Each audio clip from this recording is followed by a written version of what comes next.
Marrëveshje kolektive unifikuar sipas së cilës paga fillestare neto e mjekëve nga qytetet e tjera dhe nga Shkupi do të jetë e njëjtë. Ndalimi i lëvizjes së personelit shëndetësor nga qytetet e tjera në Shkup si dhe rritja e pagave të punonjësve në shëndetësi janë kërkesat e sindikatës së pavarur të punonjësve të shëndetësisë pas takimit me ministrin. Нашето барање како синдикат е да имаме унифициран колективен договор.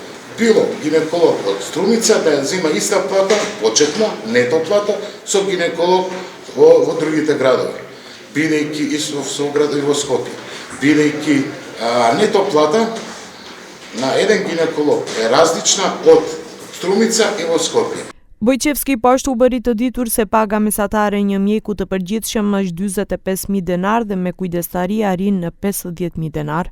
Për këto ankesa dhe të tjera, nga Ministria e Shëndetësisë kumtuan bisedimet do të vazhdojnë me qëllim për tu përmirësuar.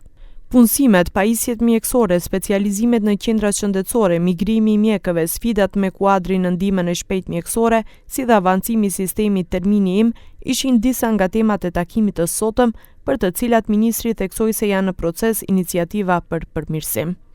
Nga shëndetësia përfundojnë duke thënë se dialogu social është instrumenti i kyç për ndërtimin në një sistemi shëndetësor të qëndrueshëm dhe funksional për të identifikuar në kohë problemet dhe gjetjen e zgjidhjeve sistemore.